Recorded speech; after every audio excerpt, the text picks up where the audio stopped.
Bueno, hoy estamos aquí, otro lunes más, en los que organizamos charlas de debate y de reflexión por parte de UCAR. CGT nos deja este local y se lo agradecemos. Y bueno, la mayoría de vosotros ya sabéis lo que es UCAR, que es una asociación en la que es una asociación plural, autónoma, independiente, que lo que quiere es una sociedad federal, laica y solidaria. Y entonces, este lunes hemos invitado a Roque Hidalgo. El tema de hoy pues es a partir de un tema que él ha hecho, una tesis, que se llama El agotamiento de la modernización autoritaria, las élites grandes en los años finales de la dictadura de Primo de Rivera. Y ahora uno se preguntará, bueno, ¿y esto para qué ahora, no? A mí me parece muy interesante esto porque toda la historia tiene un principio y tiene un final, ¿no? Entonces, en la de Primo de Rivera, el principio a lo mejor es lo que tendríamos que ponernos a reflexionar hoy en este lunes. Y el final todos lo sabemos, porque fue la Segunda República. Entonces, el análisis de por qué una dictadura como la de Primo de Rivera, que fue desde el 23 al 30, acabó en una república, pues me parece interesante. Y sobre ese tema es lo que nos va a hablar Roque, porque sí que es verdad que en esa dictadura hubieron cosas que presionaron al pueblo y a ese tipo de organización para que hubiera un cambio para nuestro parecer a favor, y que a lo mejor es lo que tiene que surgir ahora en lo que nosotros queremos, que vayamos a una tercera república. A lo mejor el análisis de eso en el pasado nos lleva a esto. Es verdad que muchas veces los cambios que se producen, pues por lo que ocurrió con el 15M, nos hicieron también pensar que podía venir una tercera república. Entonces, en ese análisis es lo que está basada esta charla. Luego, desde luego, pues tendremos puntos de debate. Una de las cosas que hizo que hubiera ese cambio en esa fecha fueron, pues, el final de la Guerra Mundial, de la Primera Guerra Mundial, la Guerra de Marruecos, el movimiento obrero, la Revolución Rusa. Entonces, voy a dejar a Roque que nos explique cómo estaba esa sociedad, y en especial aquí en Granada también, ¿no?, que hicieron que ese cambio de una sociedad, un gobierno fascista, diera el vuelco hacia la Segunda República. Te dejo aquí. Muy bien, muchas gracias. ¿Se oye o no? Muchas gracias a UCAR, muchas gracias a CGT por permitirnos utilizar este salón tan maravilloso. Muchas gracias a todos ustedes por estar aquí, y entramos en materia. Estamos en el verano de 1914. Estamos en Sarajevo. Estamos en junio de 1914. Un nacionalista serbio mata al archiduque de Austria, Francisco de Augsburgo-Lorena, y a partir de ese momento el Imperio austrohúngaro, con sus aliados, el Imperio alemán y en un principio Italia, genera una situación que es rápidamente contestada por la Triple Alianza, que era Francia, el Reino Unido y el Imperio ruso, y según nos han contado, estalla la Primera Guerra Mundial. En realidad, la Primera Guerra Mundial, como casi todas las guerras desde que existe el capitalismo, es una guerra imperialista. Es una guerra entre potencias imperialistas que 30 años antes, en las famosas conferencias de Berlín, que promovió von Bismarck y apoyó el Reino Unido y Francia, 30 años antes se reúnen en Berlín y deciden esas potencias imperialistas cómo se van a repartir África. En realidad la situación más o menos fue esta. Pusieron sobre la mesa un mapa de África, cogieron una regla, un cartabón y una escuadra y empezaron a trazar líneas. Esta zona es para el Imperio Británico, esta zona es para Francia, esta zona es para Italia, esta zona es para el Imperio Alemán, y después las potencias de segundo orden, pues como Portugal, pero entendamos que Portugal siempre ha sido una aliada del Reino Unido, España y otras de menor importancia, de menor potencial, se les conceden terrenos mínimos. Los resultados de esas conferencias en Berlín es que África se reparte fundamentalmente, y Bélgica también, se le concede el Congo, pero básicamente eran los recursos naturales. Y en ese momento los recursos naturales fundamentales eran los ríos. En ese proceso, tanto el Imperio Austrohúngaro como el Imperio Alemán e Italia entienden que ellos han sido los perdedores, que los vencedores de esas conferencias han sido el Reino Unido y Francia, y que por lo tanto ellos tienen que conseguir un reparto de zonas de influencia, de comunicación, de recursos en África, mucho mayor de que en esas dos conferencias, 1884 y 1885 en Berlín, habían conseguido. En realidad, la Primera Guerra Mundial es una guerra entre potencias imperialistas que tiene, entre otras causas, pero muy principal, el reparto de África. Y la Primera Guerra Mundial, la primera gran guerra, la que se conoce como Primera Guerra Mundial o Gran Guerra, genera unos cambios radicales desde todo punto de vista político, económico, sociales en Europa. Antes de la Gran Guerra, en Europa había 3 repúblicas: Francia, Suiza y Portugal. En el 1919, una vez que se firma el Tratado de Versalles y otros que se firmaron, porque se firmaron muchísimos tratados, en Europa surgen 15 repúblicas más. Prácticamente se hunde el Imperio Alemán, se hunde el Imperio Austrohúngaro, se hunde el Imperio Ruso y se hunde el Imperio Otomano. La Primera Guerra Mundial, la Gran Guerra, cambia la geopolítica de Europa. Genera nuevas repúblicas e inmediatamente en esos países una de las medidas que se toma en casi todos es hacer reformas agrarias. Reformas agrarias en todos los países. Se disgregan los grandes imperios centrales, se crean otras naciones y evidentemente lo que cambia el mundo es la Revolución de Octubre del 17.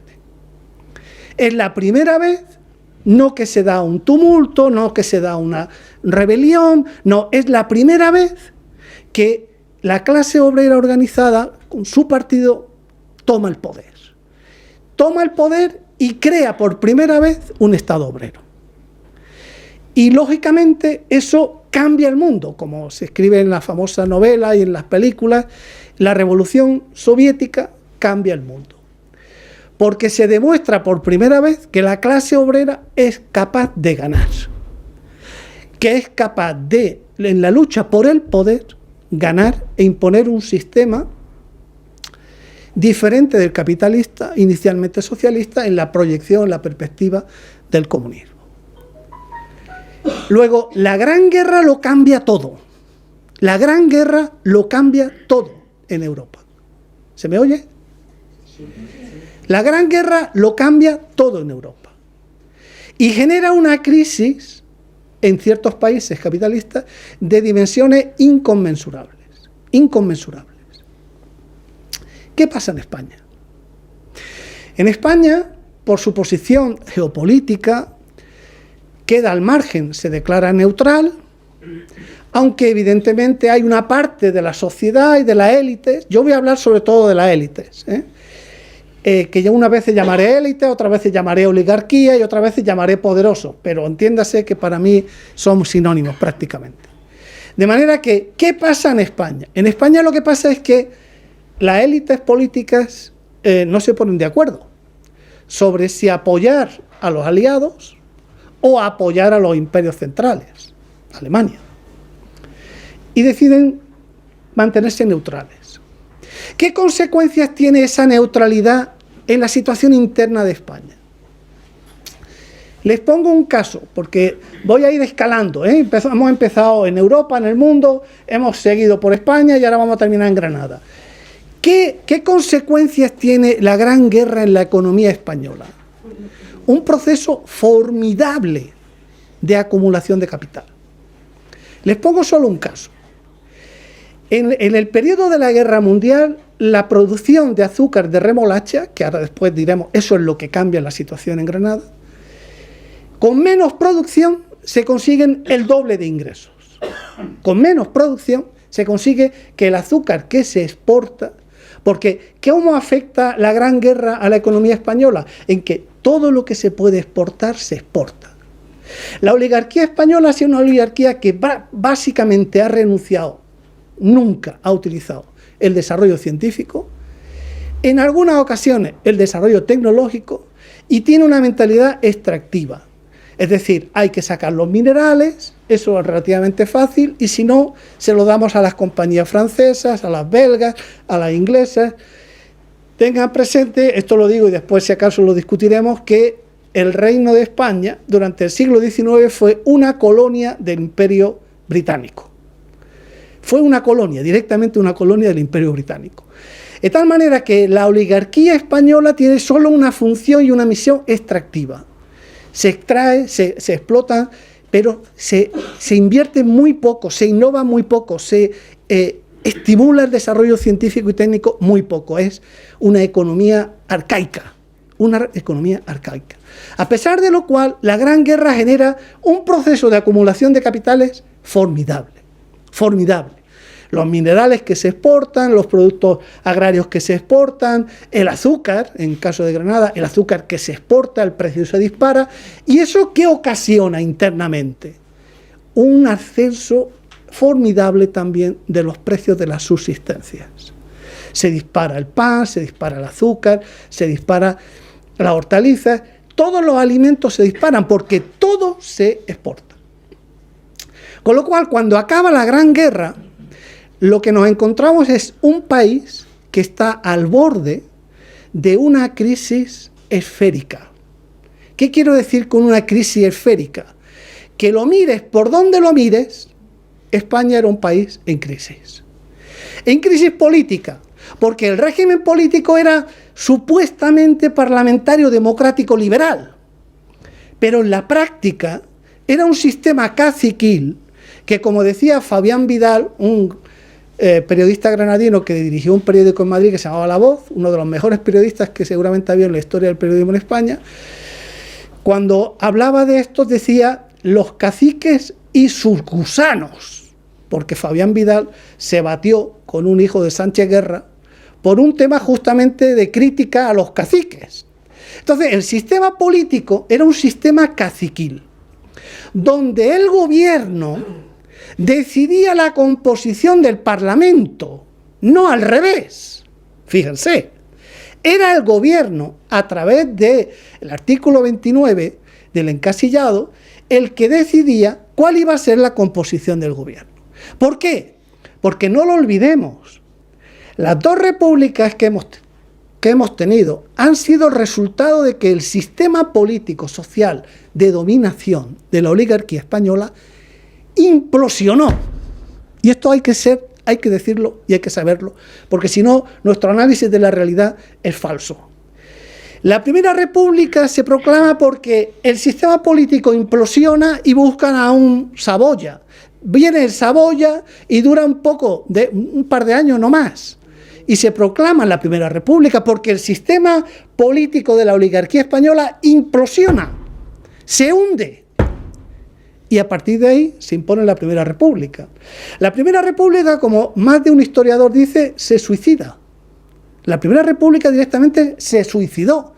Y se suicidó porque no supo abordar un problema que viene desde los reinos de taifas, que es el problema de que somos un país plurinacional, de que somos un país plurinacional con multitud de clanes y tribus. Como decía Gaddafi antes de que lo mataran, olvídese usted, en Libia no hay clases, en Libia no hay partidos, en Libia lo que hay son tribus. Tribus. Y nosotros en ese sentido tenemos muchas semejanzas. De manera que la Primera República implosiona también. ¿Y qué pasa con el sistema que se monta de la restauración borbónica? Se monta con un acuerdo de Cánovas, por cierto malagueño, y Sagasta, creo que de Madrid. De manera que lo que se crea es un sistema de turnos. Se crean dos grandes partidos. Los dos, por cierto, eran liberales, pero cuando se habla del Partido Conservador, el Partido Conservador era Partido Liberal Conservador. ¿Y por qué eran liberales?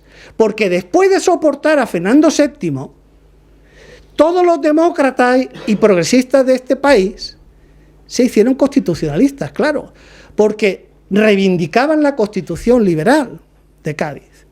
De manera que los dos partidos eran liberales, uno era conservador y el otro era, bueno, había como 5 fracciones del Partido Liberal, Unionista, Democrático, etcétera, ¿no? Y el acuerdo era, estamos 2, 3 años, 4 años, nosotros, dentro de 3, 4 años, entráis vosotros, y nos vamos turnando. Y eso es lo que hace crack, y se hunde. Y se hunde después de la Primera Guerra Mundial. Está el bienio o trienio bolchevique, llamado así, y la oligarquía española ve en peligro su sistema de dominación social. Porque no lo olvidemos nunca, señores y señoras, el problema siempre es el problema del poder. ¿Quién tiene el poder? Y quien tiene el poder plantea, planifica, organiza, impone, si es necesario. Y el poder en nuestro país siempre ha estado en manos de una oligarquía. Y como dice Rafa Argullol, con mucha razón, todavía también lo es. De manera que la clave es que ese sistema oligárquico necesita convencer.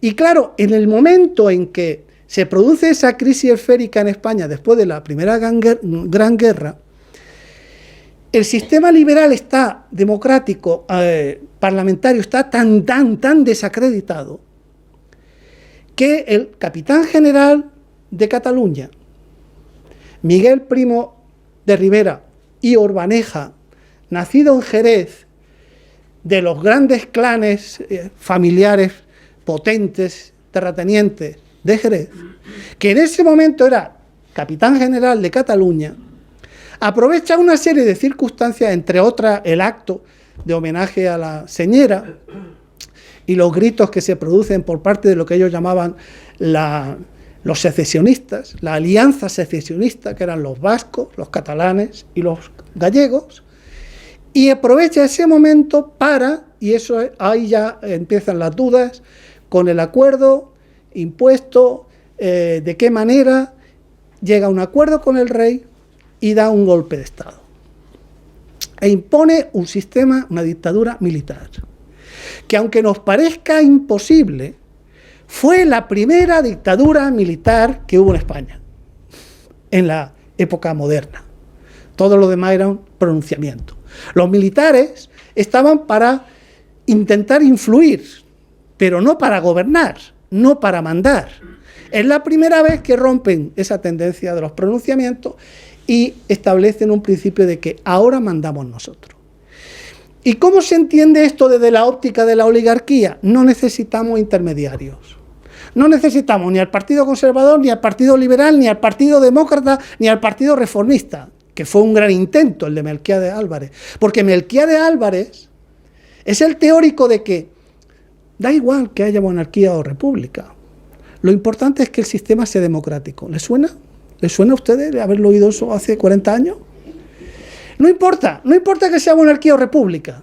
No, pero la oligarquía sí sabe que da mucho que sea monarquía o república, porque la monarquía es la base simbólica de su poder político, sobre el cual asenta su dominación social. Por eso cuando nos decían, es más barata una monarquía que una república, ¿verdad? Que nos lo decía el gran pensador, ¿verdad? Es más barata una monarquía que una república.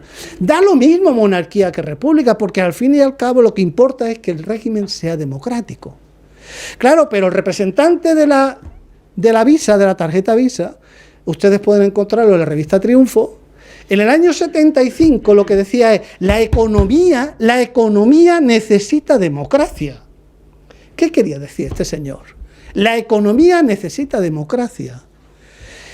Y la democracia, en el concepto oligárquico, es monarquía. Una monarquía parlamentaria. Pero es que don Antonio Maura y Montaner, gran teórico del pensamiento conservador, se tiró 25 años tratando de convencer a Alfonso XIII de que su figura tenía que ser puramente simbólica. Él no era un político, él era un rey. Y don Antonio Maura llegó a la conclusión de que o hacíamos la revolución desde arriba, o los de abajo nos van a hacer la revolución y nos van a echar a todos por la ventana. Este es el planteamiento que hace la derecha inteligente, con visión de futuro, que es don Antonio Maura. Él plantea la necesidad de hacer una revolución desde arriba. Y cuando Miguel Primo de Rivera y Urbaneja da el golpe de Estado, lo que plantea es que hay que regenerar España. ¿Quién planteó que había que regenerar España? Joaquín Costa. La idea hegemónica frente a la crisis esférica es que no podíamos seguir como estábamos, porque nuestra economía era arcaica. Aquí se seguía arando con el arado romano, con el que trajeron de Roma, del Imperio Romano. Y cuando el padre de Federico García Lorca va a la Exposición Internacional de París y se trae un Brahman, que era de acero, y empiezan a arar, empiezan a salir teselas de una ciudad romana, curiosamente, en el cortijo de Daimús.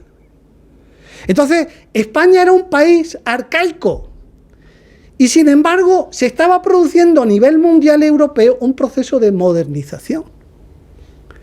Por eso la dictadura de Primo de Rivera hay mucha gente que la plantea como un proceso de modernización autoritaria. ¿Era un régimen fascista? No. ¿Qué era? Era un régimen pretoriano. ¿Qué es un régimen pretoriano? Un régimen en el que el poder político lo ejecutan los militares. ¿Era una excepción España en ese momento? No. La mayoría de los países que fueron repúblicas como consecuencia de la Gran Guerra terminaron siendo regímenes pretorianos y tenían generales mandando. Casi todos. De manera que cuando Primo de Rivera da el golpe, lo da con una visión que, claro está, no puede decir, oiga, nosotros venimos aquí a defender lo nuestro. No, nosotros venimos a regenerar el país. ¿Y cuál es la primera medida que toman en Granada? Estos que iban a regenerar la agricultura, la industria, la escuela. ¿Qué es la primera medida que toman? La primera medida que toman en Granada es que en 1923, justo antes de dar el golpe, estaba establecido que el jornal de un peón del campo de Granada era de 6 pesetas. Y como me decía un señor en Gofecum, se ha olvidado usted decir que era de sol a sol. Bueno, sí, es verdad, le dije, ¿verdad? Era de sol a sol, pero eran 6 pesetas. ¿Qué decisión adoptan los que vienen a regenerar España? Bajarlo a 4,25. ¿Y qué efecto tiene eso? Que la riqueza rústica imponible se revaloriza casi un 25%. Esa es la regeneración. La regeneración es que al jornalero le vamos a pagar 4,25 cuando antes le pagábamos 6. Pero eso no es violencia. Eso no es violencia. La violencia vino después, vino en el 31 con la República. Un sistema en un momento crítico, muy violento, muy inestable. Eso es lo que uno lee cuando lee libros de historia. Pero bajar el jornal de 6 a 4,25, eso no es violento, señores. No es violento. Eso es estar acorde al derecho natural de las cosas. Eso es el derecho natural. El status quo, hay que mantener el status quo. Hay que aumentar los beneficios, hay que aumentar la tasa de beneficio. ¿Y cómo aumentamos la tasa de beneficio? Mejoramos los abonos, utilizamos abonos químicos, roturamos, hacemos maravillas con la tierra. No, le bajamos el salario al que trabaja. Eso era en 1923. No ahora, ¿eh? Ahora no. En 1923. Lo que hicieron fue bajarle casi al final un 30% el salario. Y para mantener la paz social, ¿qué hicieron? Se trajeron una idea formidable del campo catalán. Los catalanes tenían desde hacía mucho tiempo creado un cuerpo que se llamaba el Somatén. Y crean el Somatén. En vez de solo en Cataluña, ahora lo vamos a extender a toda España. Y crean el Somatén, que es un cuerpo paramilitar formado en su dirigencia por los grandes terratenientes y grandes propietarios, porque claro está, las élites implican y determinan en cierto modo, aunque esto del determinismo ahora está muy mal visto, influyen en cómo se organiza la sociedad. ¿Y qué eran los de la élite granadinas? Eran propietarios y abogados. Propietarios y abogados. O sea, uno repasa la lista de los grandes contribuyentes de Granada del año 23 al 30 y prácticamente todos ellos eran propietarios y abogados. Lo tenían claro. Había que crear un cuerpo jurídico, claro está, donde el derecho sagrado a la propiedad se mantuviera. Porque hasta 1870 y algo, creo que 77, en España no hay un decreto ley que permita expropiar por utilidad pública. ¿Cómo se pueden hacer obras públicas si no se puede expropiar a quien tiene las tierras? ¿Qué le pasó al marqués de Casablanca, que fue el alcalde de Granada, que puso la dictadura? Un hombre honrado, honesto, general de artillería, retirado, dueño de Deifonte y de Olivares. Y cuando digo Deifonte y Olivares me estoy refiriendo al término municipal, no a unas casas en el pueblo, al término municipal. ¿Qué ocurre con la obra del marqués de Casablanca cuando intenta, después de casi 50 años de proyectos, hacer que en Granada haya agua potable? Pues llegan a la conclusión de que no pueden usar las aguas que hay en Granada, porque eso está desde 1511 asignado a los propietarios. Tienen propietarios las aguas de Granada. Y por lo tanto no se pueden utilizar las aguas que hay en Granada. Hay que irse al Genil. Y hay que irse bien alto, 1000 y pico metros por encima. Hay que irse a Huevejas, a Huejar-Sierra, mejor dicho, ¿no? A Huejar-Sierra. Hay que irse a Huejar-Sierra. Y hay que traer el agua de Huejar-Sierra. Y eso no era una obra sencilla para la época. Pero es la conclusión. Al final el agua que tomamos es de donde planteó esta corporación que había que traerla. ¿Y qué problema se encuentra? Pues se encuentra con que los distintos clanes y tribus, porque esa es otra conclusión de la tesis, en Granada las clases sociales, la burguesía, los poderosos, se ponen de acuerdo cuando sus intereses de clase están en peligro. Pero en la dictadura de Primo de Rivera no estaban en peligro. Porque para eso tenían el Somatén, tenían la Guardia Civil y tenían el ejército. Acuérdense de que en 1919 en Granada hay una rebelión popular, se tiran más de 1000 tiros y muere un obrero, una señora que estaba en su casita tranquilamente y un estudiante. De manera que, ¿cómo se resuelven los problemas? Pues hay que poner de acuerdo a las tribus granadinas. Hay que poner de acuerdo a los que están con el marqués de Casablanca, con los que están con el duque de San Pedro de Galatino. pero es que el duque de San Pedro de Galatino, que es un industrial, que es un hombre moderno, que es un burgués con capacidad de ver los problemas de futuro y que lo que quiere es ganar mucho dinero, él ha construido el Alhambra Palace, primer edificio con estructura de hierro acero en Granada. Y en el Alhambra Palace no solo había un hotel, había un casino. Pero claro, la dictadura tiene que moralizar a la sociedad porque la sociedad blasfema. Y en La Verdad, les recomiendo que lo lean, era el periódico de la Comunión Tradicionalista, en La Verdad se escriben artículos y artículos y artículos pidiéndole al alcalde que prohíba que en Granada se blasfeme. Y al final el alcalde saca un edicto diciendo que se prohíbe que se blasfeme. La gente siguió blasfemando porque la situación no daba para más. Y había que blasfemar por lo menos, ¿no? Entonces, a partir de ahí, ¿qué es lo que sucede? Que en la dictadura decide que para moralizar a la sociedad hay que prohibir el juego. Hay que cerrar los casinos. Pero es que la fuente principal de ingresos del Hotel Alhambra Palace era el casino.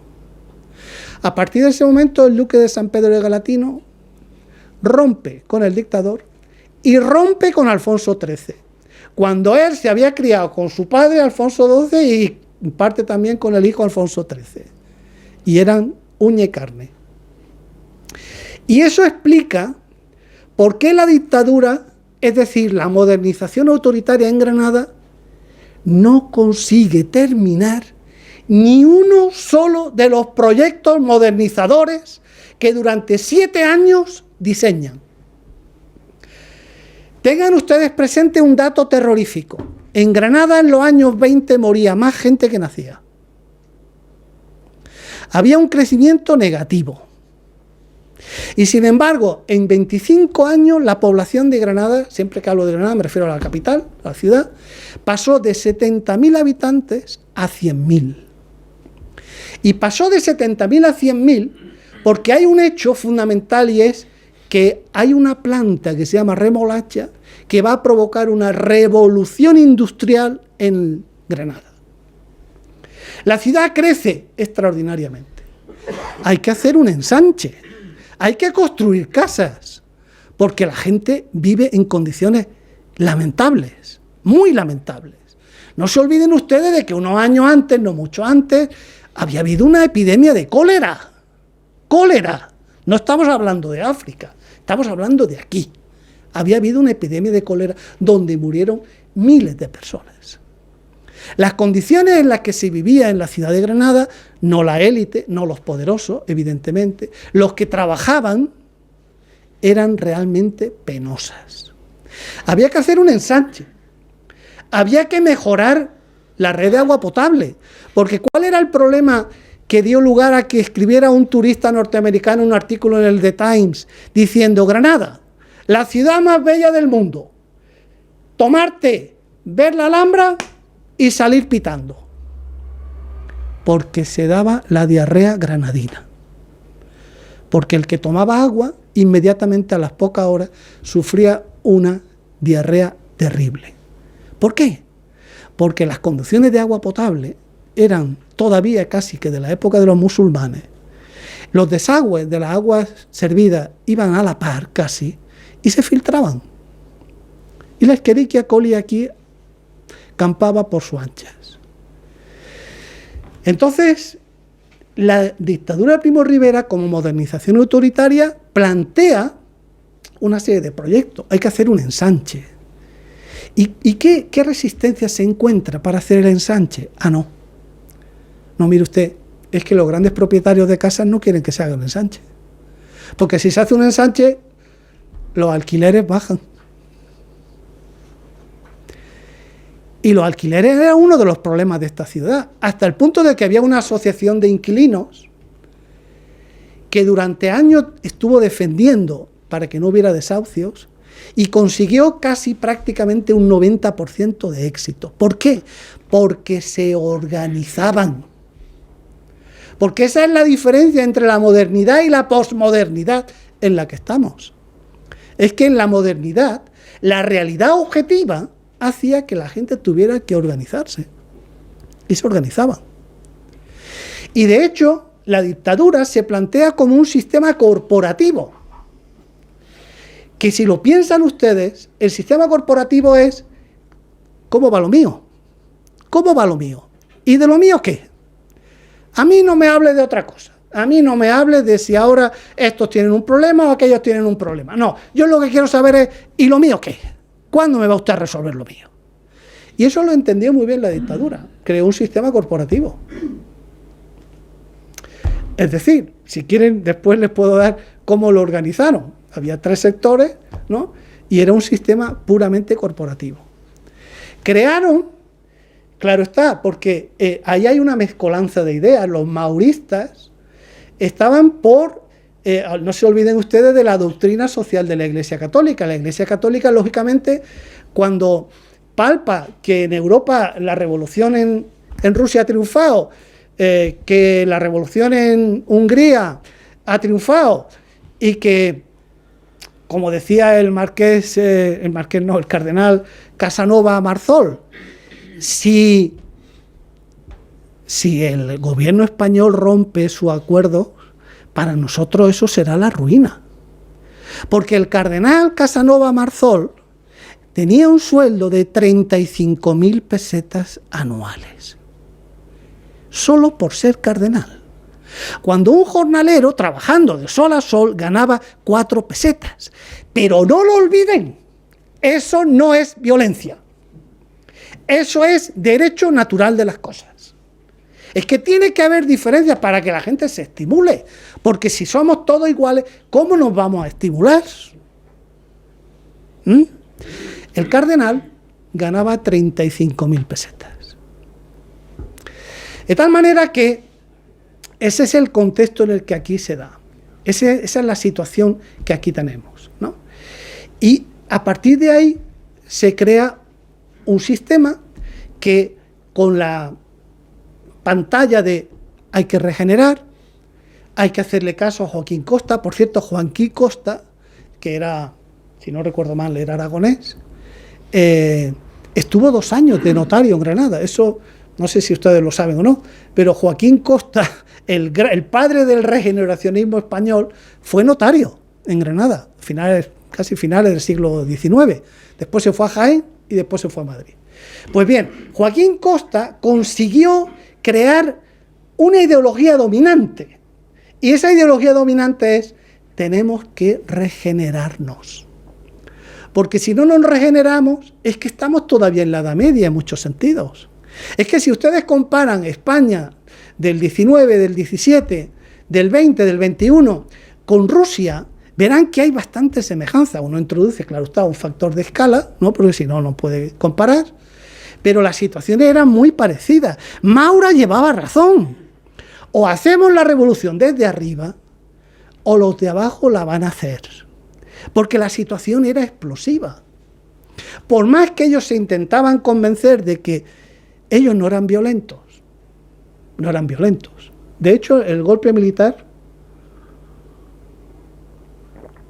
el sistema político caciquil estaba tan deteriorado que no tuvieron que detener prácticamente a nadie.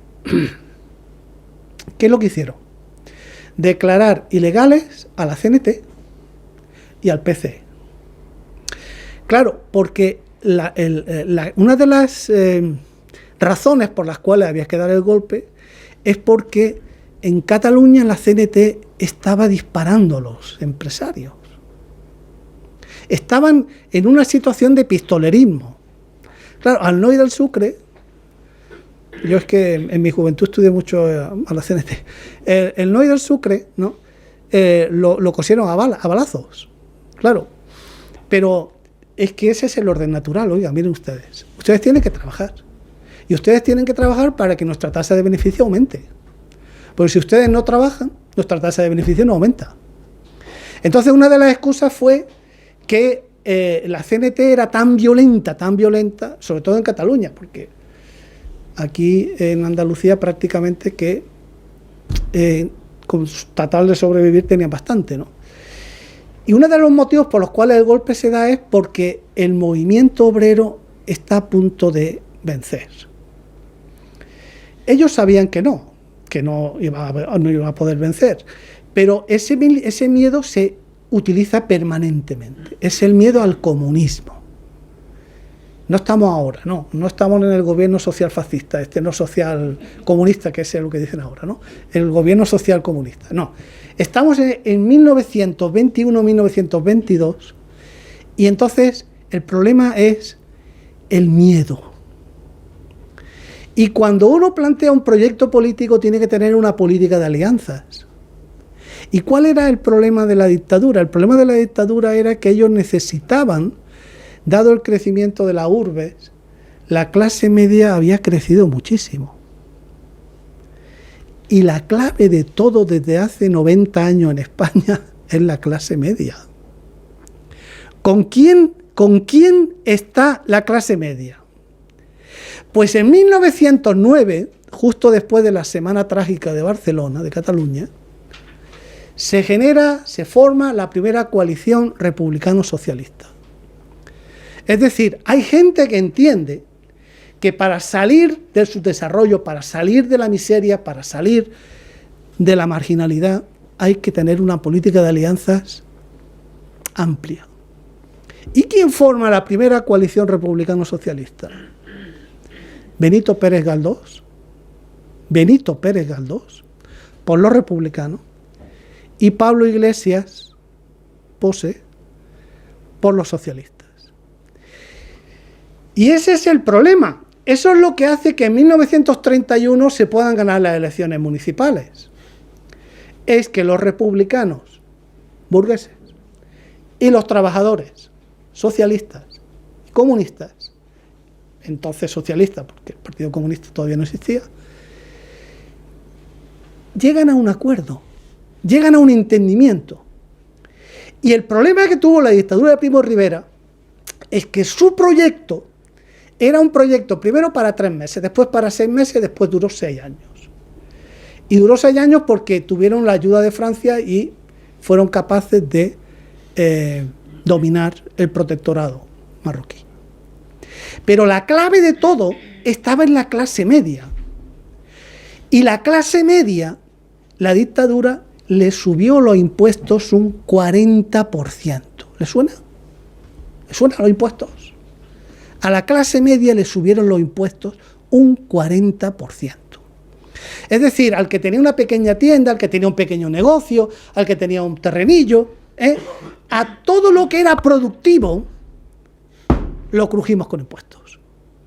Y a los grandes terratenientes le metemos un 16% y que paguen el 16% de contribución rústica y urbana y ya, con eso vamos servidos.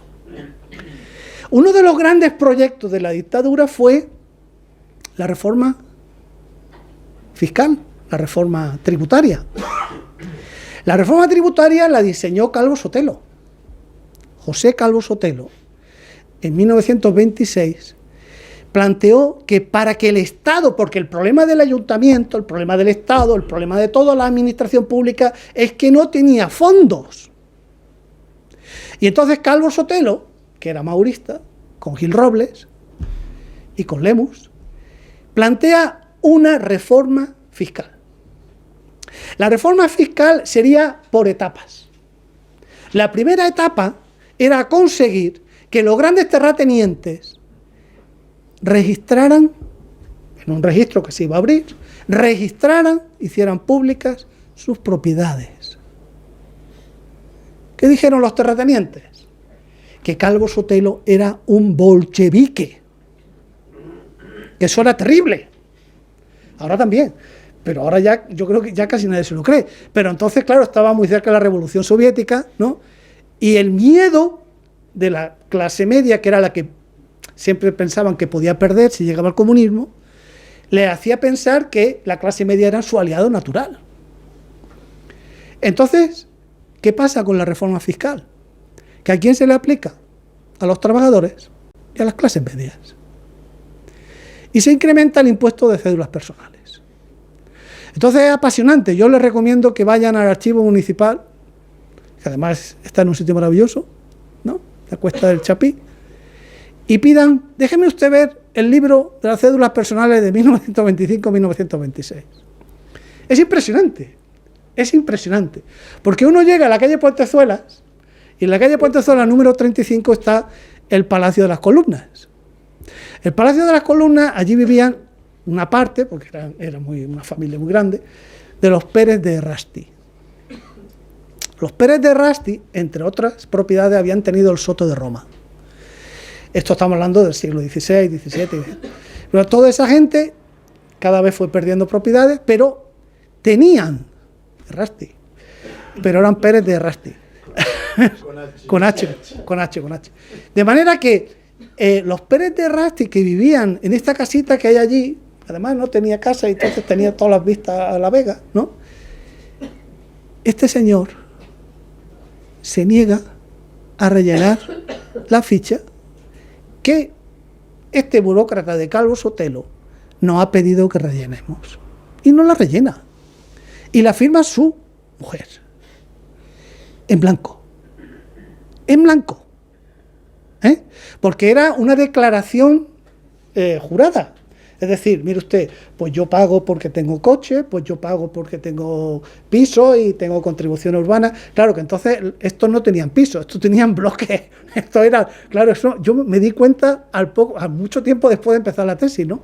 Que yo apuntaba Gran Vía 3. Y yo decía, Gran Vía 3, esto sería que tenían un piso. No, es que tenían todo el bloque de Gran Vía 3. Y por eso pagaban una contribución urbana, ¿no? Entonces, este señor se negó, su ficha está en blanco. El poder. Porque ellos eran el poder. Esa oligarquía es la que tenía el poder. Y tenía sus problemillas con los industriales, y tenían sus problemillas con los aranceles aduaneros. Pero ellos eran el poder. Y mientras que no tuvieron problemas con la enemigo de clase, la cosa le fue muy bien, pero terminaron peleándose entre ellos. El bloque de poder que hay en Granada durante la dictadura de Primo de Rivera termina enfrentados unos con otros, porque la organización era en clanes familiares. Estaban los Rodríguez Acosta, que aplicaron una política matrimonial como los Reyes Católicos, casaron a toda su hija y a todos sus hijos con todos los grandes propietarios de Granada, y estaban los Agrela. ¿Perdón? Agrela, no Agreda, Agrela, con L. El conde de Agrela. Porque además, fíjense ustedes una cosa, los aristócratas, Alfonso XII y sobre todo Alfonso XIII, en su periodo, concedió más de 4.200 títulos nobiliarios. Y el presupuesto del Estado, el 32% era para el ejército. La oligarquía tenía el poder. Y como tenían el poder, ellos pensaban que podían hacer lo que quisieran. Pero ese sistema implosionó. Porque nadie ya soportaba la dictadura. Nadie. ¿Y por qué es interesante estudiar la dictadura de Primo de Rivera? Pues por muchas razones, pero les voy a dar una. Las lecciones que la oligarquía sacó de ese proceso las aplicó en la transición del 75. Todas las aplicó en la transición del 75. ¿Qué había que garantizar para que la transición tuviera lugar a la democracia ordenada? Había que mantener la unidad monolítica del ejército, porque la república viene porque el ejército termina fracturándose tanto que Primo de Rivera llega y en un ejército moderno, por un problema corporativo sobre los ascensos, si eran por méritos de guerra o eran por antigüedad, ¿qué hace? Disuelve el arma de artillería. ¿Ustedes se imaginan un ejército moderno sin artillería? Pues eso hace Primo de Rivera. Disuelve el arma de artillería. Y a partir de ese momento, él, dentro del ejército, empieza a tener serios problemas de autoridad. En el 75, a la UMD ni agua. A la UMD ni agua. Y nunca volverían al ejército. Nunca. Porque el ejército es monolítico. El ejército es monolítico. Y no va a haber ni un solo militar que esté en contra. La Iglesia de Obediencia Vaticana, que es como yo le llamo a la Iglesia Católica, para poner de manifiesto que es una iglesia que obedece a un Estado extranjero, que es el Estado Vaticano, la Iglesia monolítica. Eso de que los arzobispos, obispos y curas catalanes se nos rebelen porque decimos que el Padre Nuestro hay que rezarlo en castellano, eso no va a pasar. La Iglesia Católica monolítica y a Tarancón lo menos posible. Había que dividir el movimiento estudiantil. No se podía dar otra FUE, oiga, porque es que el movimiento estudiantil fue una de las vanguardias que erosionó la dictadura de Primo de Rivera. No se podía permitir que hubiera otra FUE. Había que crear muchas FUEs, muchas. Cuantas más mejor, para que terminaran peleándose entre ellos, como es nuestro casi natural estilo tribal. No se podía mantener la unidad del movimiento estudiantil. Segunda lección de la dictadura de Primo de Rivera. Había que neutralizar el problema catalán. Claro, no podíamos tener otra vez a un señor que era militar y que además se fue, curiosamente hizo lo mismo que ha hecho Puigdemont. El Macià hizo, Puigdemont ha hecho exactamente, si ustedes lo miran verán que Puigdemont lo que ha hecho es seguir los pasos de Macià, exactamente igual, hasta un punto, claro. Macià además era militar, era ingeniero militar, y se fue e hizo lo mismo, fue a Bruselas, fue a Francia. No se podía crear un problema en Cataluña, había que neutralizar el problema catalán. Para eso volvió Tarradellas, ¿no? Había que dividir el movimiento obrero, porque claro, nosotros prohibimos a la CNT, la UGT no, la UGT estuvo permanentemente colaborando con la dictadura de Primo de Rivera. En los comités paritarios, el que después se llamó Lenin español, Largo Caballero, era un alto cargo del Ministerio de Trabajo. No se podía permitir la unidad sindical. Acuérdense, los que tienen mucha juventud acumulada, aquel famoso artículo en El País que hizo un tal Bosch, ¿no?, de convertir las UTTs en un sindicato. Ese centrifugado.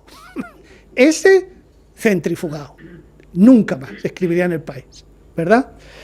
Había que dividir el movimiento obrero y había que crear cuantos más sindicatos mejor, para que haya libertad de elección, claro. No vaya a ser que al final solo vaya a haber dos.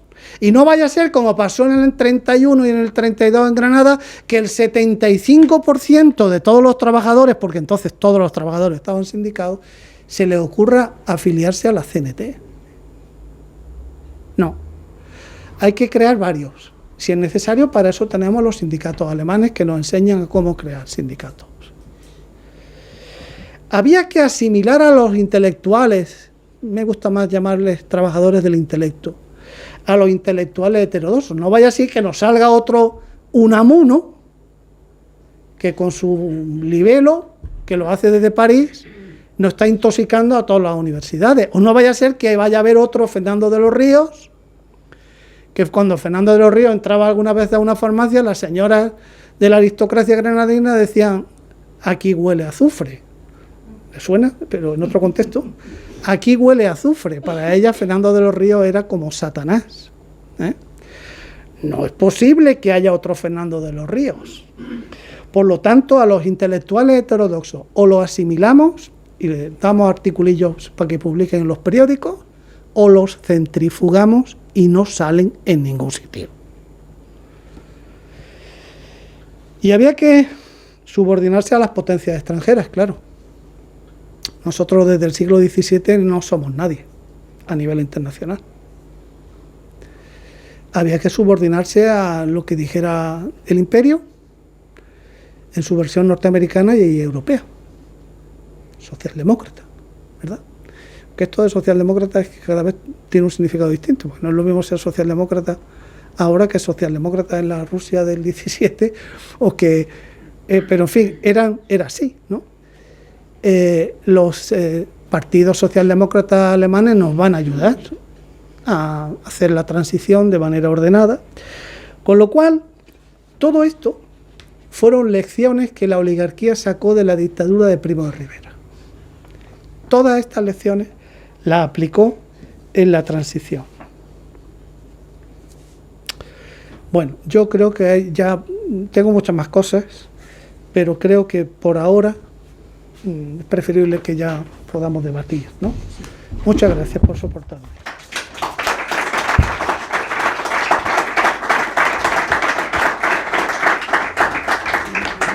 Bueno, se me ha olvidado antes, porque como tuve la interrupción de este hombre que no escuchaba, que Roque también viene por la plataforma cívica por la República, que colaboramos mucho en estos temas.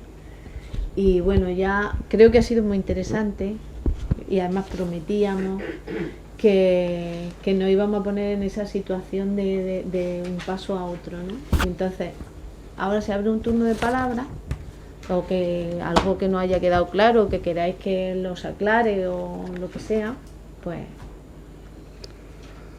no os precipitéis. Si no preguntan, yo tengo muchas más cosas que hablar, ¿eh? Pues estoy mirando esto y estoy viendo que tengo un montón de cosas. No solo crearon el Somatén, crearon también un partido político que se llamaba Unión Patriótica, no en Colombia, en España. Unión Patriótica.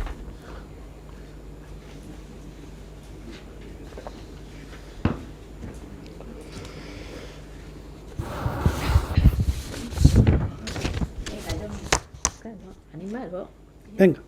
Mi padre y mi madre, nosotros somos de Lérida, de un pueblo de Lérida. Nacieron en Francia, uno en el año 19 y mi madre en el año 24, porque emigraron a Francia. Y digo yo, ahora con toda esa vez que la guerra, la primera guerra fue un tiempo de crisis, supongo que eso lo llevaría a Francia, ¿no? Claro. Seguramente. Claro, es que el paro obrero después de la Gran Guerra en España se disparó. Se dispararon los precios de las subsistencias, porque ya venían de muy alto, y se disparó el paro obrero. Es que el problema generalmente el problema de la economía española, y yo diría que casi del país entero, es que nosotros, cuando los países europeos se estaban industrializando, nosotros no nos industrializamos, y eso daría para otra conferencia, ¿eh? ¿Por qué España no fue un país industrializado? ¿Y por qué solo se industrializó Cataluña y el País Vasco? Eso sería un debate, es un debate. Yo les recomiendo que lean las últimas cositas que escribió Josep Fontana antes de morirse, son muy esclarecedoras de por qué la industrialización no se llevó en otras zonas de España, ¿no?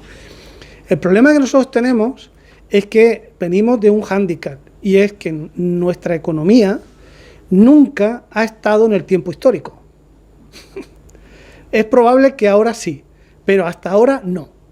Nosotros siempre hemos ido con 50, 60 u 80 años de retraso.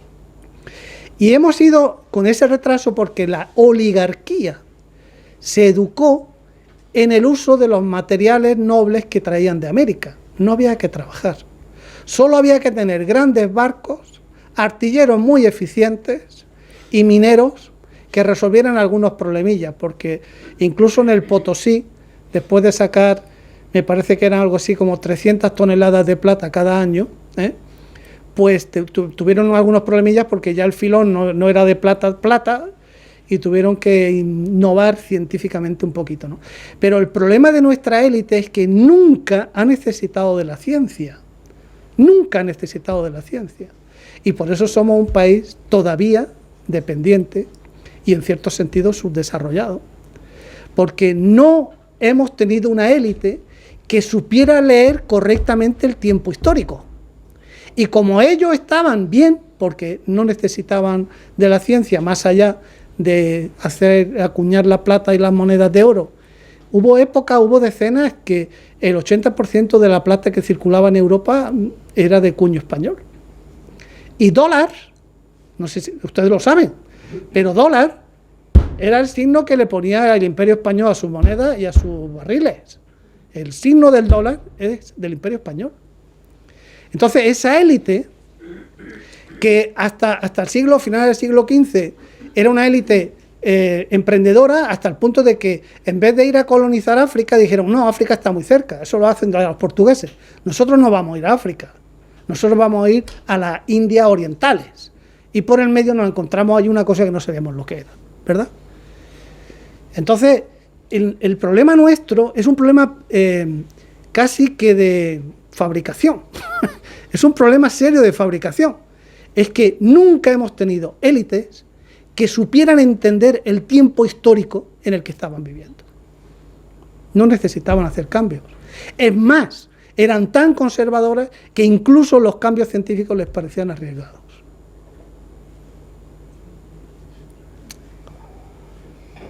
Sí.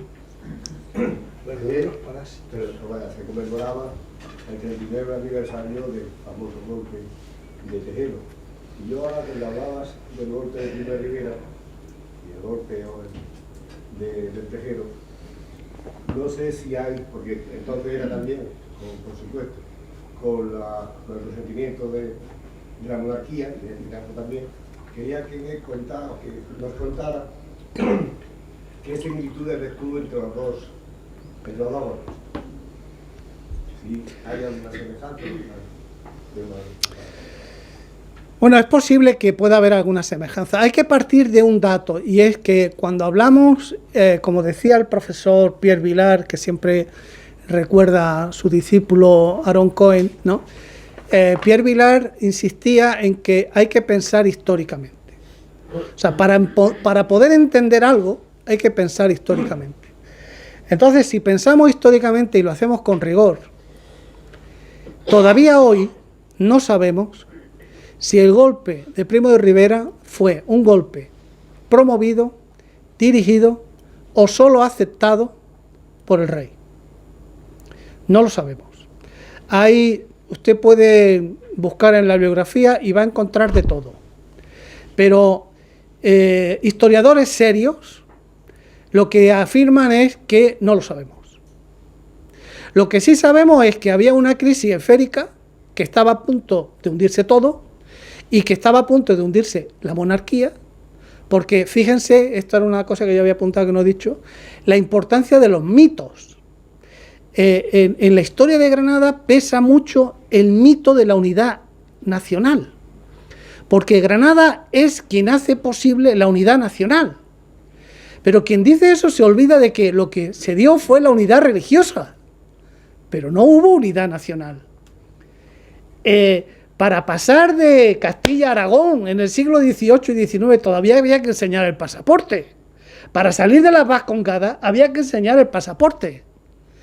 Es un mito, y es un mito que resulta rentable. Pero es rentable para unos, pero para la historia de Granada es una rémora profundísima. Les cuento un detalle. Yo soy muy futbolero, lo mismo que también quise ser torero, lo siento. Soy futbolero y quise ser torero. En los años 20 se empieza en Granada a crear equipos de fútbol. ¿Ustedes saben cómo le pusieron al primer equipo serio que se crea en Granada? Real España. Real España. No español, no. Real España. Es decir, el mito de la unidad nacional, que insisto es solo religiosa, ese mito es un mito que a Granada le ha costado muchísimo tiempo superar. Todavía no lo ha superado, porque permanentemente se está invocando. Pero, ¿cuál es el papel de las élites granadinas en el contexto estatal? ¿Ustedes conocen algún ministro de fomento granadino? Sí, hay muchos malagueños. no hay ninguno granadino. En el reparto de influencias, ¿qué le dejaban a las élites granadinas? Bellas Artes. Los directores generales de Bellas Artes eran de Granada. Porque el papel que en el juego de reparto de influencias y poderes de la élite se le asignaba a Granada eran las Bellas Artes. Entonces el conde de las Infantas, en el año 25, es nombrado director general de Bellas Artes. Por cierto, aunque era un hombre con una mentalidad aristocrática, ¿no?, los granadinos de hoy le debemos al conde de las Infantas que no tiraran el Corral del Carbón, porque iban a hacer un cine de verano. Que no tiraran el Bañuelo, porque iban a hacer casas. Que no tiraran y rompieran las huertas de la Alhambra. Y que no destrozaran la casa del Chapiz. Y todo eso se hizo porque el conde de las Infantas, que era un romántico, porque además esa es otra, es que el papel de la élite granadina está sesgado por la figura de Ángel Ganivet, está sesgado, está determinado por el romanticismo. Es que Granada es tan bella, pero en Granada es tan bella, y como venga y bebas agua, te vas, directamente te vas. Entonces, es la fuerza de los mitos. Granada forma parte de ese mito y de esa visión romántica. Pero, ¿qué hemos tenido? Hemos tenido directores de Bellas Artes, hemos tenido un ministro de Instrucción y Bellas Artes, de Instrucción Pública y Bellas Artes, que fue Natalio Rivas, pero que duró meses. Hemos tenido a Julio el Breve, y la gran aportación es del señor del Burgo, que era motrileño, que en el siglo XIX decide que hay que organizarse por provincias. Y entonces desaparece Andalucía Oriental. Porque claro, todas esas élites granadinas, cuando llegan al ayuntamiento, lo primero que pide el marqués de Ruchena, ¿qué es? Que se crea Andalucía Oriental, con Granada como capital. Y claro, todo eso, que se cree la Capitanía General. No había Capitanía General en Granada, eso fue una concesión del general Franco. No había entonces, fue después, ¿no? Entonces, ese peso de la historia en Granada es tremendo. Porque además, fíjense ustedes, Granada en los años 20, era la 8ª capital de España por población y la 9ª por el pago de impuestos de utilidades industriales. La 9ª. En Granada se produce un proceso auténticamente revolucionario a finales del siglo XIX. ¿Que quién lo diseña? Lo diseña un catedrático de medicina nacido en Guadalajara, Creus, y un farmacéutico, López Rubio, nacido en Alhajas, pueblo de Huelva, que en una finca que tenían pequeñita, llevan una semilla de remolacha, la plantan y dicen, pero si esto da un rendimiento parecido al de la remolacha francesa y alemana. Y entonces la élite, que sí tiene una herramienta, porque todo el mundo tenía claro que había que organizarse, que solos no hacíamos nada. Existía una cosa que fue de la Ilustración española, claro, todo el mundo dice de Carlos III. No, Carlos III lo único que tuvo fueron buenos asesores. Y esos asesores, ¿qué hicieron? Crear la Sociedad Económica de Amigos del País. Y la Sociedad Económica de Amigos del País es quien hace que en Granada se dé la revolución de la remolacha. Porque reúne a todos los labradores y les dice, esto funciona, señores. Estos señores de aquí han plantado en su finca, San Juan me parece que era, y han sacado unos rendimientos del 8 o 9%. ¿Y qué hacen? Empiezan a plantar. Las 20 y pico mil hectáreas de la Vega de Granada se plantan de remolacha. Y en 20 años se crean más de 25 fábricas de azúcar. lo que produce el azúcar de remolacha en Granada, en los años que está hasta el año 30, son más de 1.000 millones de pesetas. Cuando deciden hacer la Gran Vía es porque acumulaban tal cantidad de capital que no sabían en qué invertirlo. Y crean la Reformadora Granadina. Y la Reformadora Granadina es quien diseña la Gran Vía. La Gran Vía cambia la base económica urbana de Granada. Porque cuando se diseña el ensanche de Granada en Eras de Cristo, ¿saben ustedes dónde están Eras de Cristo? Donde estaba el campo de fútbol antiguo. Todo eso de ahí y hacia el norte, eso era Eras de Cristo. De hecho, hay un parque que se llama Eras de Cristo, ¿no?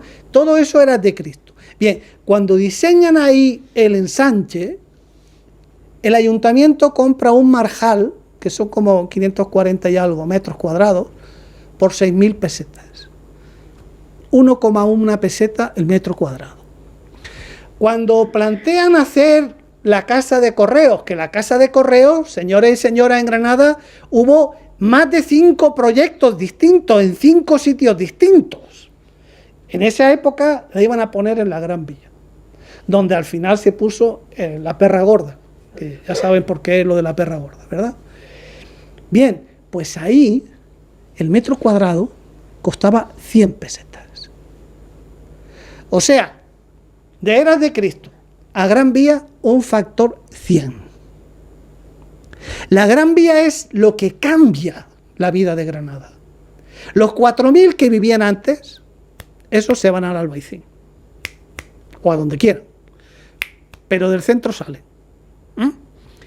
100 pesetas el metro cuadrado del solar que quedaba en los años 20, donde después se construye el Instituto Nacional de Previsión, que entonces se llamaba Junta Social de Andalucía Oriental.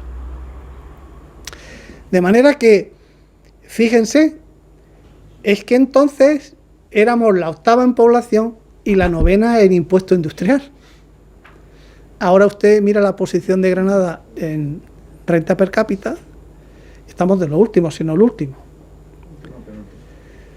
Entonces, ¿qué han hecho las élites granadinas? Las triunfantes, las que triunfaron, las que impusieron su ley. ¿Qué han hecho? Hacer que estemos en el último o penúltimo puesto de renta per cápita. Pero esto no es violento. Esto, olvídense ustedes, esto no es violento. Esto no es violento. Entonces hay un problema intrínseco, que lo decía Marcelino Camacho, al que yo admiraba y quería muchísimo, que los derechos que no se defienden, señores y señoras, se terminan perdiendo. Y esto es una ley histórica. Esto es una ley histórica. Lo mismo que es una ley histórica que los beneficios de la lucha de los padres los disfrutan los hijos. Los hijos terminan aburguesándose y en vuelta a empezar. Y vuelta a empezar. Entonces el problema que tenemos es cómo conseguimos convencer a la gente de la posmodernidad que hay que organizarse, que hay que desarrollar y tener una juventud que no esté al margen del contrato social, como decía García Montero en una entrevista que le hacía la revista de Comisión hace unos años. Tenemos problemas muy serios, porque tenemos una juventud que está al margen del contrato social. Y el contrato social, ya lo saben ustedes, de Rousseau, es que, oiga, usted está en una sociedad y tiene derechos y tiene deberes. Y usted tiene que esforzarse. Usted tiene que esforzarse. Porque nosotros, como republicanos, tenemos que estar por un país productivo, social y económicamente. No estamos por un país de parásitos. Estamos por un país de productivo, social y económicamente. Porque el trabajo dignifica al ser humano. Y el que no tiene trabajo está en una situación dramática. Y mantenerlo 20, 25 años, los tiempos que sea, cobrando un seguro de paro, que por cierto, eso también es interesante. Cuando ustedes tengan un ratico, lean el programa del Frente Popular, que es otro mito. El Frente Popular es otro mito. Lean el programa del Frente Popular. Léanlo. Hay varias versiones. La última, la que salió publicada en El Socialista. Y verán, el programa del Frente Popular, más que un programa de acuerdos, es un programa de desacuerdos. Porque dicen, los partidos burgueses no estamos de acuerdo, lo dicen así, los partidos republicanos no estamos de acuerdo en que se nacionalice la banca. No estamos de acuerdo en que se le dé la tierra al que la trabaja. No estamos de acuerdo. Y lo dicen. No estamos de acuerdo. Y dicen así, los partidos republicanos no estamos de acuerdo en esto. Si estamos de acuerdo en estas otras cosas. Entonces, cuando de manera tan prejuiciosa analizamos las coyunturas, es que si no analizamos bien la coyuntura, y para eso hay que pensar históricamente, estamos equivocándonos. Lean el programa del Frente Popular, por favor. Léanlo. Lean lo que dice del campo. Lean lo que dice del campo. Porque ahí sí estaban de acuerdo en algunas cosas. Entonces, el problema nuestro es un problema de que 2 veces el sistema de dominación social implosionó. La primera vez se suicidó la Primera República y la Segunda República la suicidaron. La asesinaron. Pero no podemos caer en el idealismo y en el romanticismo. En la Segunda República, como es todo lo que tiene que ver con la historia, es un proceso de lucha de clases. Y los procesos de lucha de clases hay que analizarlos, no se pueden idealizar. La alianza republicano-socialista cometió errores gravísimos, como fue, por ejemplo, que el gobierno del Frente Popular no formara parte ningún socialista. Entre otras cosas, porque Calvo, el Lenin de España, el Largo Caballero, se opuso a que lo presidiera Indalecio Prieto. Eran compañeros de partido. Y el acuerdo al que llegaron fue que ninguno iba a entrar en el gobierno, solo los partidos republicanos. Un síntoma evidente de debilidad. Y no se olviden, no se olviden, el 12-13 de abril del 31, el director general de seguridad era el general Mola. El general Mola recomendó sacar el ejército a la calle y disparar. ¿Y qué pasó? ¿Por qué no lo hicieron? Porque otros generales le dijeron, no garantizamos la fidelidad del ejército. Porque después de lo que ha pasado en Jaca y después de haber matado a 2 héroes del ejército español, el ejército no va a obedecer disparar contra el pueblo. Esperaron 5 años. Estuvieron conspirando 5 años. Y mientras nosotros peleándonos entre nosotros. 5 años conspirando. El duque de Alba, el cardenal Segura, el general Mola. 5 años conspirando, debilitando el proyecto de modernización democrática. La dictadura fue de modernización autoritaria, la república fue un proyecto de modernización democrática, porque ¿por qué no son capaces de volver a la Constitución de 1876? Que es lo que querían, volver a la Constitución de 1876, que es lo que había quedado en suspenso después de la dictadura. Porque la inmensa mayoría de la población identificaba dictadura con monarquía y república con democracia. Y el sistema de dominación implosionó, se hundió. Y no reprimieron porque no estaban seguros de que el ejército obedeciera las órdenes. Estuvieron 5 años. Y nosotros peleándonos entre nosotros, permanentemente. Que si esto, que si lo otro, que no, que esto se dice así, que no, que esto se dice de esta manera, que no, que sí, que no. Y el problema son las desigualdades sociales, claro está. Cuando a la gente le dan tocino rancio como parte de su salario, como hacían en Cádiz, en Casas Viejas, le pagaban parte de su salario con grasa, pero encima se la daban rancia. Y entonces los jornaleros se rebelaban. Eran muy violentos y se rebelaban. Entonces el problema no es rebelarse, el problema es que hay que organizarse y hay que desarrollar una cultura política en la cual lo que primen sean los acuerdos esenciales, no las diferencias. No podemos pasarnos toda la vida discutiendo entre nosotros cosas que son disparatadas y absurdas. Tenemos que hacer un análisis coherente de la coyuntura actual. Y mientras que no lo hagamos, fíjense, ¿por qué están tan tranquilos? Porque en la Primera República y en la Segunda estaban muy intranquilos. ¿Por qué? Porque ellos sabían que había una alternativa republicana, más o menos organizada, pero había una alternativa republicana. Díganme ustedes ahora, la región, la comarca, lo que ustedes quieran de España, ¿dónde hay un partido republicano? ¿Dónde hay un partido republicano? Uno. No, que se presente, que tenga diputados, que tenga proyectos. Esquerra Republicana de Cataluña, el partido histórico de los republicanos catalanes. En el resto de España no existe. No existe. Por lo tanto, da igual lo que hagamos.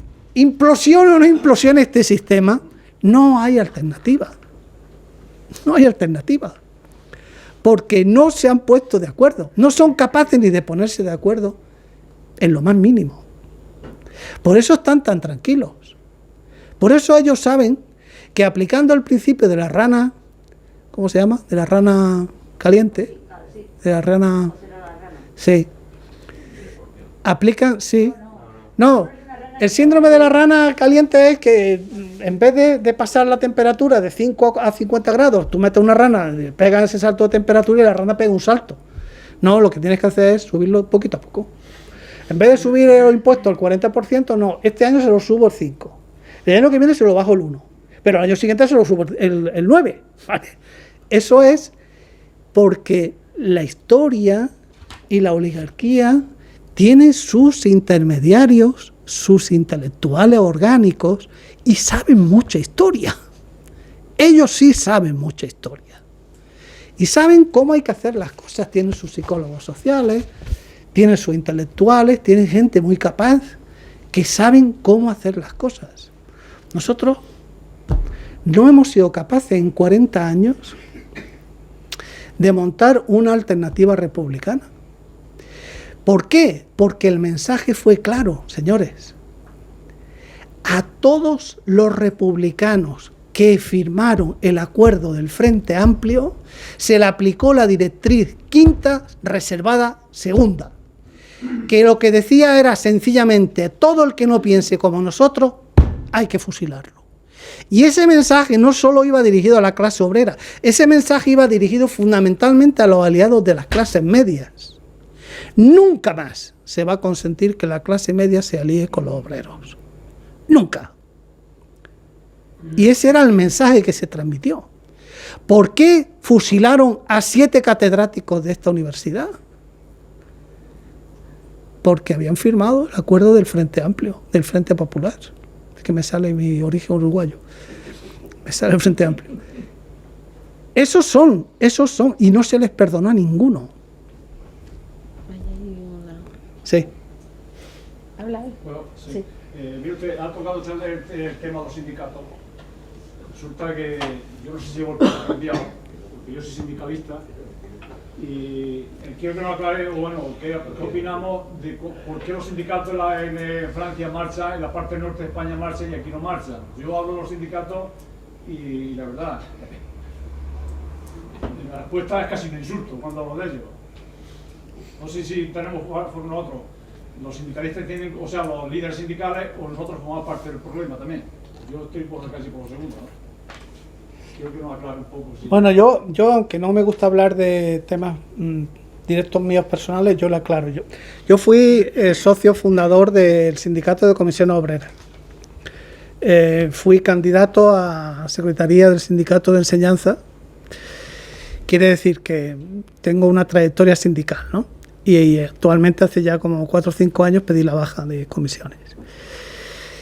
El problema hay que entenderlo en su complejidad.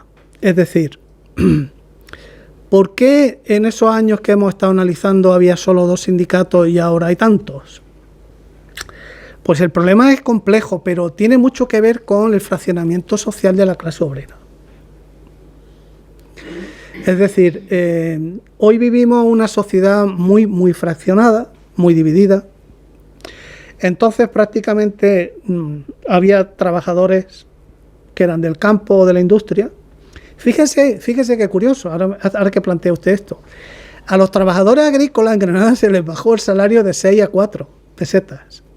A los de la industria no. A los de la industria no. A los trabajadores industriales incluso se les subió un poquito el salario.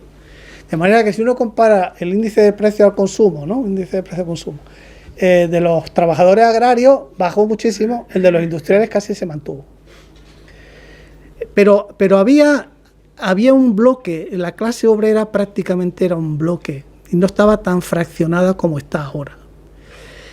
Cuando la clase obrera se fracciona, se crean sectores que van desde lo que se llamaba clásicamente la aristocracia obrera, ¿no?, hasta los precarios más precarios. Y el problema de la organización de los sindicatos en la transición es que paulatinamente se incorporaron al propio sistema político existente. De manera que los sindicatos, en la época que yo estoy hablando, cuando hacían una huelga, lo que tenían era una caja de resistencia que ellos buscaban de sus propios afiliados. Pero no se les ocurría que el Estado les diera subvenciones para su funcionamiento. Los sindicatos eran autónomos.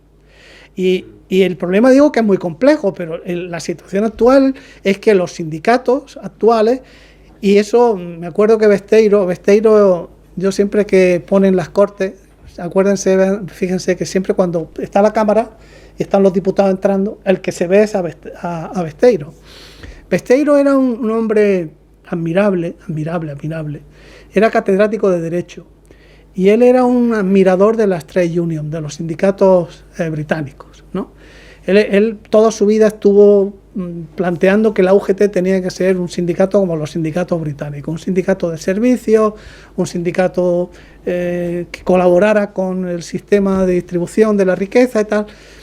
Claro, pero el problema es que ahora es más complejo porque si tú entras en los presupuestos del Estado, pierdes tu autonomía.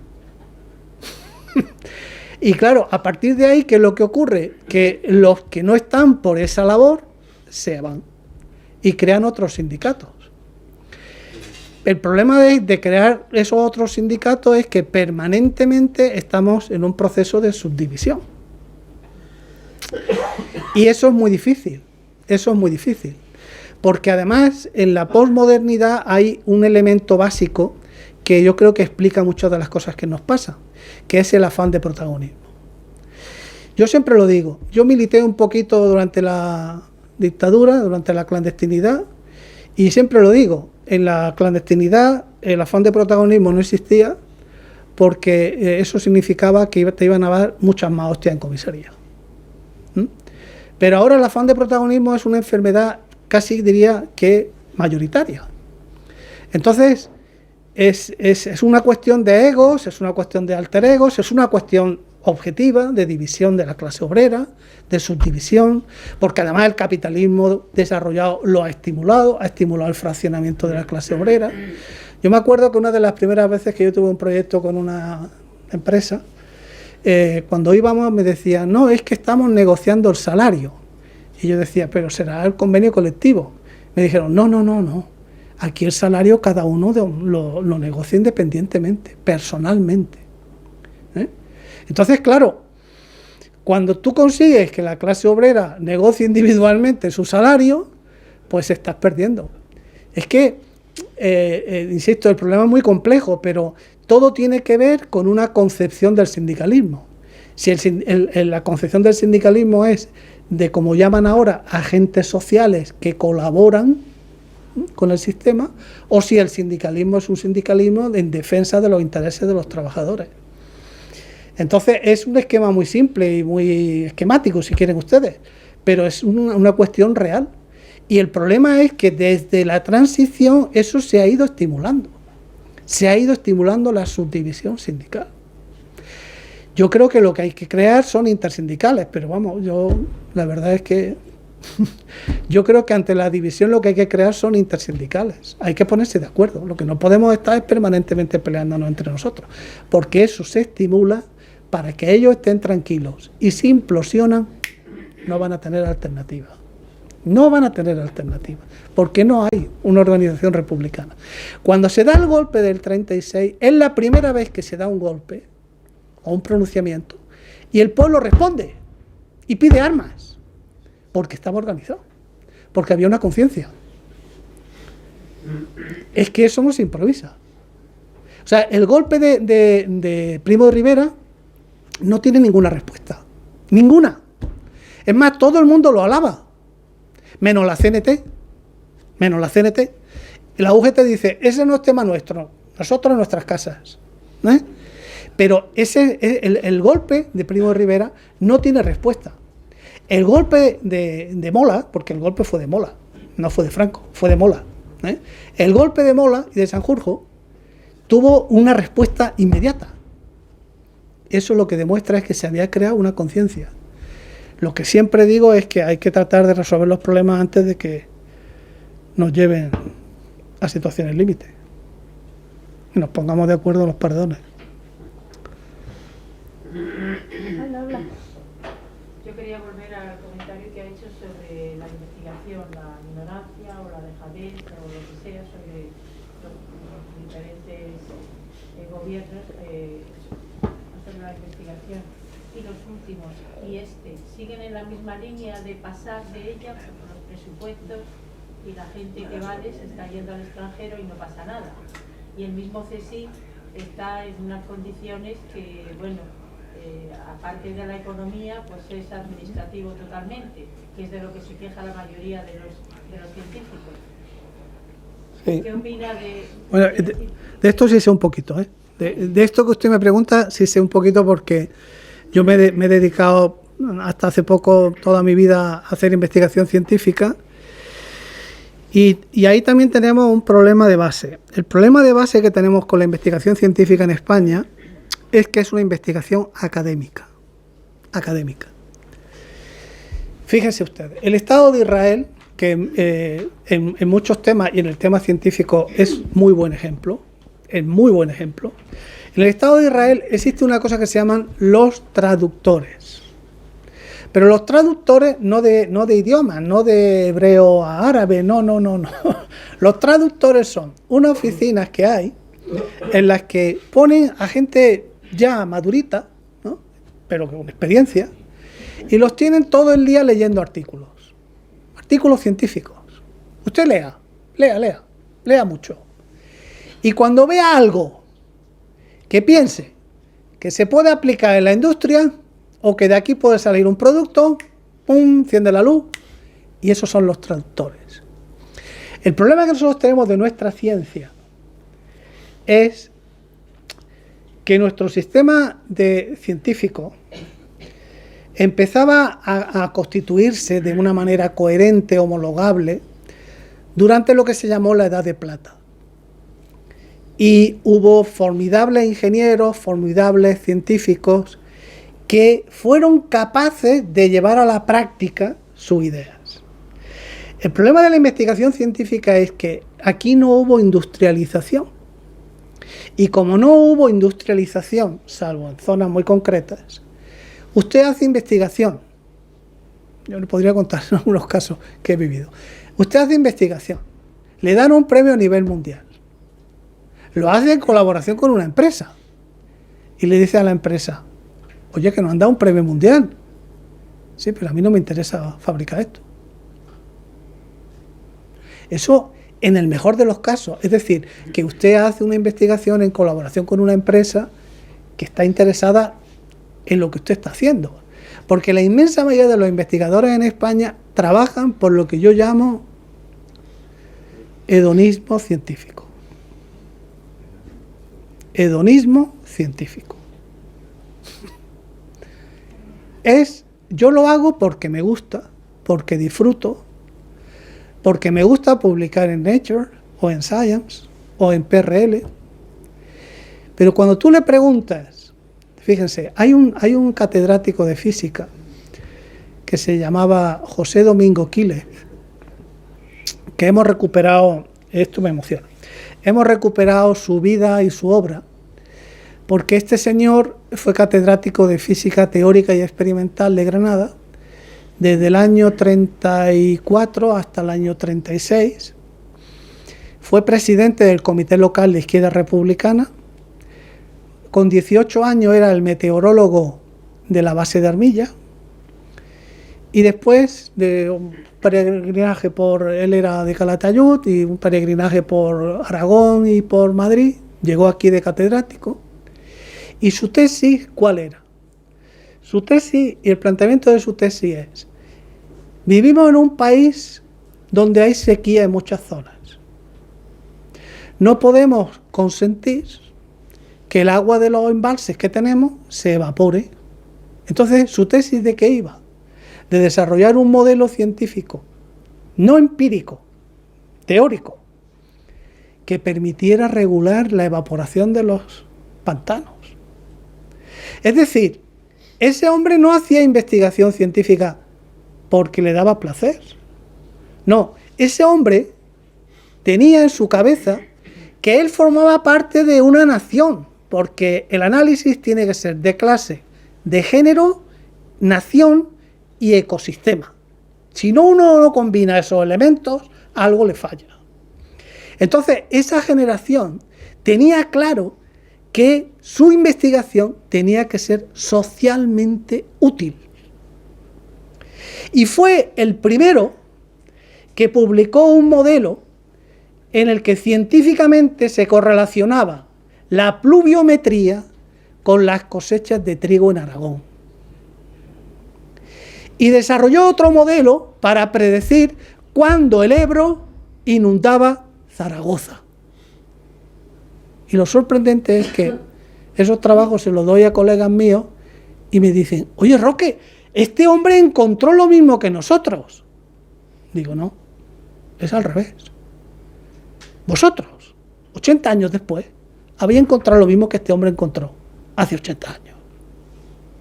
Entonces, nuestro problema de ciencia es un problema general. Es que no hay conciencia de nación, no hay conciencia de pueblo, solo hay conciencia de mi individualidad. Yo soy uno, indivisible, y me importa un carajo lo que le pasa a los demás. Y me interesa lo mío. ¿Cómo va lo mío? ¿Cómo va lo mío? Ese es el lema de hoy. ¿Cómo va lo mío? No decimos cómo va el país, cómo va la ciudad, cómo está Andalucía, cómo va el mundo, cómo va Europa. No, a mí lo que me interesa, y eso es un elemento que se ha incrustado ideológico de la posmodernidad. Solo me interesa mi ombligo. Y el ombligo de los demás me trae exactamente al pairo. No me interesa para nada. No, mire usted, que yo estoy defendiendo yo quiero que me suban la pensión. Vale, de acuerdo. Le subimos la pensión. ¿Y ahora qué hacemos? Ahora mismo el problema, volviendo al tema de la ciencia que me interesa más, que me gusta más, el problema de la ciencia es que hace 10 años se bajaron de pronto los presupuestos de ciencia casi un 40%.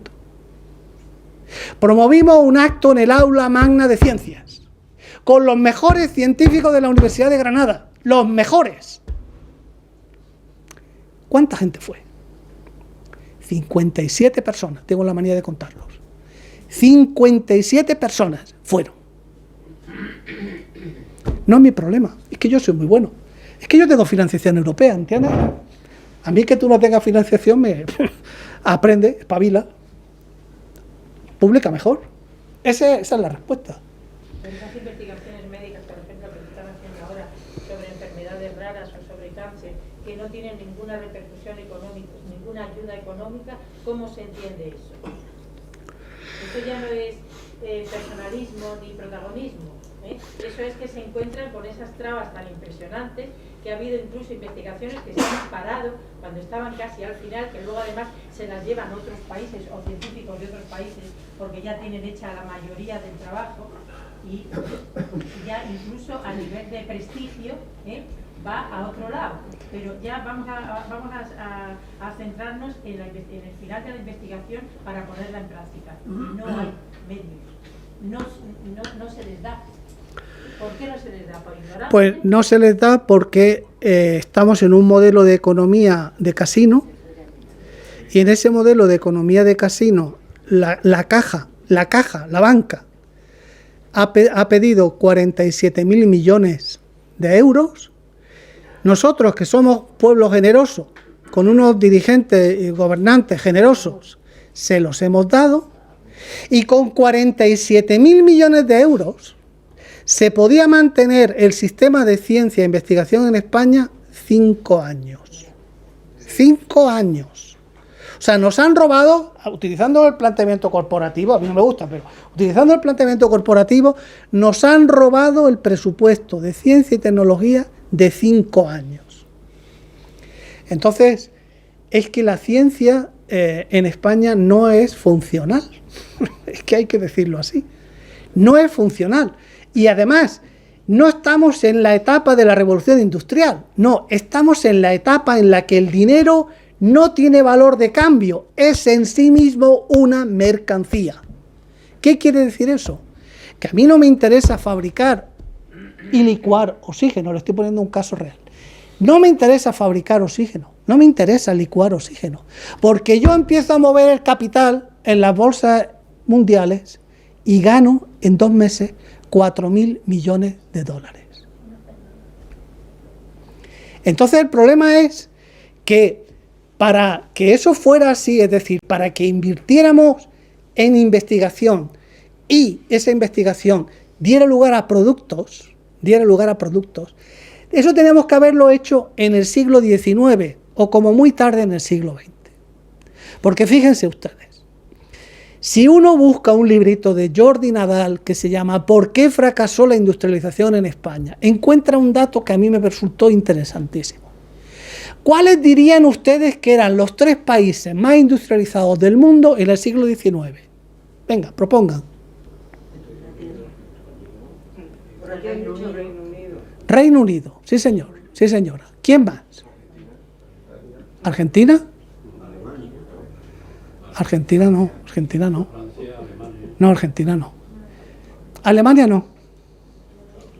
Estados Unidos. ¿Y el tercero? Porque la clave está en el tercero. ¿Cuál era el tercero? En el siglo XIX. ¿China?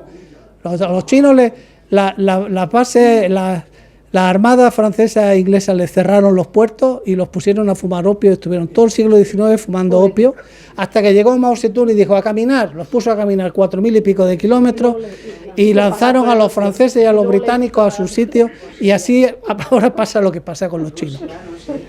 Los chinos en el siglo XVI, XVII eran la mayor potencia mercantil del mundo. Lo que pasa es que en el siglo XIX les taparon los puertos y entonces los pusieron a todos a fumar opio. ¿Cuál era el tercero? Rusia no. Rusia estaba casi que en el feudalismo. Estaba casi como nosotros, éramos países muy semejantes, ¿eh? ¿Quién era el tercero? En el siglo XIX. ¿Quién era el tercer país más industrializado del mundo? No era Alemania, no era Francia.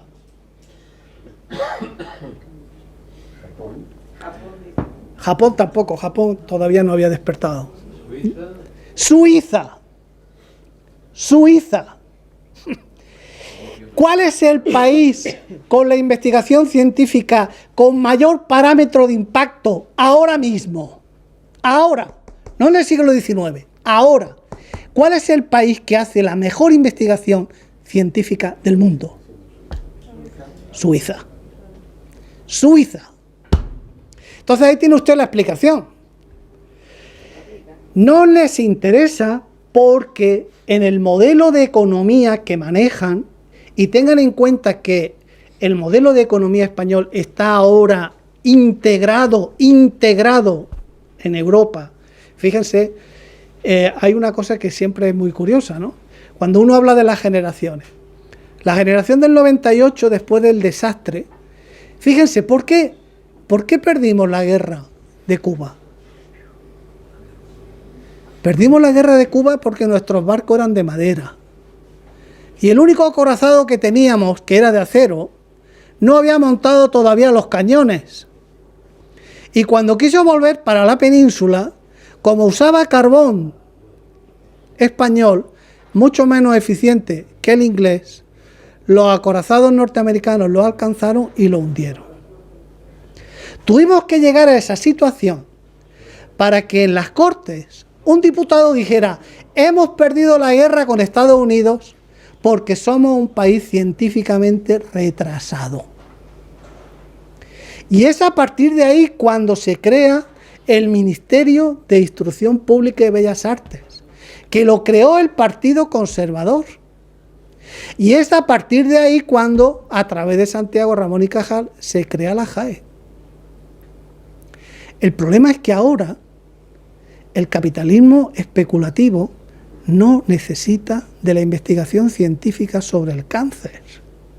Lo que necesita, y si ustedes lo saben hacer, les van a pagar muy bien, es que les digan cómo evolucionan las series temporales del programa que ellos tienen, porque la bolsa está programada en base a un algoritmo, que les digan cómo va a evolucionar las fluctuaciones de la bolsa. Lo que se llama la física exótica. Eso sí, eso les interesa muchísimo. Pero el que se saque una medicina, se trabaje en células madre, es que eso, mire usted, es que eso al capitalismo español realmente es que se las trae al pairo.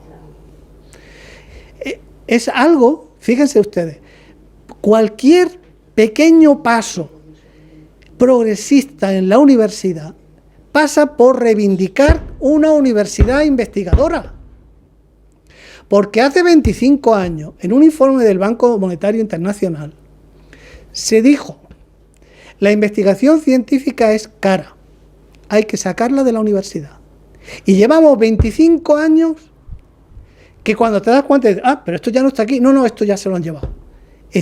Llevan 25 años sacando la investigación científica de la universidad.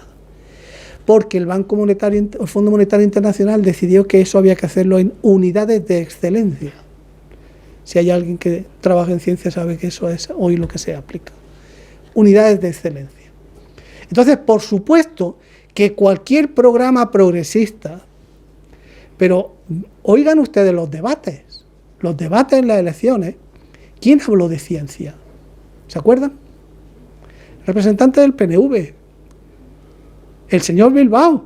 El señor Bilbao fue el único que dijo: nosotros vamos a seguir invirtiendo en investigación y desarrollo en la industria vasca.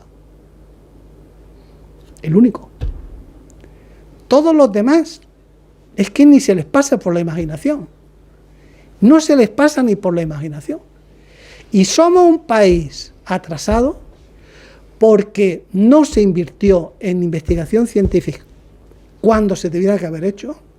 Cuando conseguimos tener un sistema de ciencia y tecnología suficientemente, la oligarquía, que prefiere ver el país arrasado antes que perderlo, tenemos una oligarquía que prefirió arrasar el país antes que perderlo. Esa oligarquía se llevó por delante a los mejores científicos de este país. Si ustedes quieren, algún día hablamos de los científicos granadinos que se fueron a México y que se habían formado con don Juan Negrín.